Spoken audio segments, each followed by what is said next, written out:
শুনছি কি? কেন কি হইলো শাশুড়ি মা? তোমার সাথে এই 15 দিন হইলো আমার মেয়ের বিয়ে হইছে। আমার মেয়ে বলছে তুমি ওর সাথে ভালো করে সহবাস করতে পারছো না। ছি ছি ছি, আপনি শাশুড়ি হয়ে এরকম কথা কেন বলছেন? কে কি হচ্ছে কি না হচ্ছে সে আমরা দুই স্বামী স্ত্রীর মধ্যে বুঝবো, আপনি না বুঝলেও চলবে। তাই বললে হয় নাকি? আমি টাকা পয়সা খরচ করে বিয়ে কিসের লেগে দিয়েছি?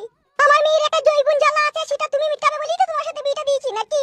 জৈবন জ্বালা যদি বিটির না থাকতো বিটিকে তো আমরা ঘরেই পুষতে পারতাম, তোমার সাথে কেন বিয়ে দিতাম? ও শাশুড়ি মা, তুমি জামাইয়ের সামনে এরকম কথা বলছো, তোমার লজ্জা লাগছে না? বাবা, লজ্জা কিসের লেগে লাগবে রে? লজ্জা কিসের লেগে লাগবে? বিটির বিয়ে দিয়েছি আমি এমনি এমনি নাকি? তো ভালো করে লাগাইতে পারবি না, তো ঘাম হইতে তোর বিয়ে করা কি দরকার ছিল রে?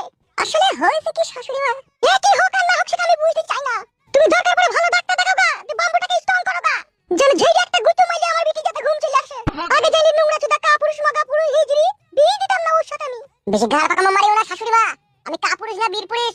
এখন এই কাপড় চুলি যখন ভরে দেবো না তোমাকে, তখন টের পাবো আমি কি জিনিস। ও তুমি মাকে এইসব কি কথা বলছো গো? তোমার মাকে বলিনি, তোমার মা